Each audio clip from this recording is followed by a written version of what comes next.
नमस्कार, आप देख रहे हैं कारोबार। मैं हूं आपके साथ रिंकी। पश्चिम एशिया में बढ़ते तनाव का असर आज फिर भारतीय शेयर बाजार पर देखने को मिला। लगातार दूसरे दिन बाजार में गिरावट रही, लेकिन इस गिरावट के बीच एक बड़ी खबर अडानी ग्रुप के शेयरों में जबरदस्त तेजी और गौतम अडानी की नेटवर्थ में बड़ा उछाल आया है। पश्चिम एशिया में बढ़ते भू राजनीतिक तनाव का असर भारतीय शेयर बाजार पर साफ दिख रहा है।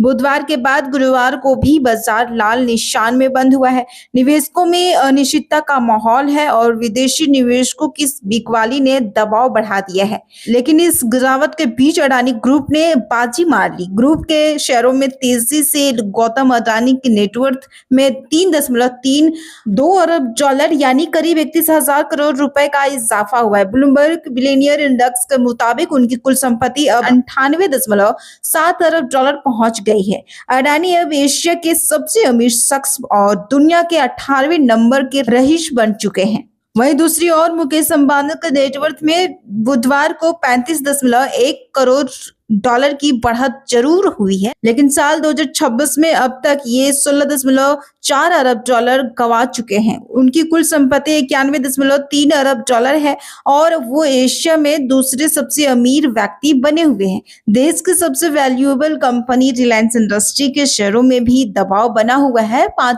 जनवरी को 1611 रुपए के हाई से गिरकर शेयर करीब 15% टूट चुका है। इस गिरावट से कंपनी का मार्केट कैप 3.37 लाख करोड़ रुपए घट गया है। ब्रोकरेज फर्म जेपी फाइनेंशियल के मुताबिक इस गिरावट की सबसे बड़ी वजह विदेशी निवेशकों यानी एफआईआई की लगातार बिकवाली है। मार्च 2021 में रिलायंस में एफआईआई हिस्सेदारी 28.3% थी, जो मार्च 2026 में घटकर 18.67% रह गई है।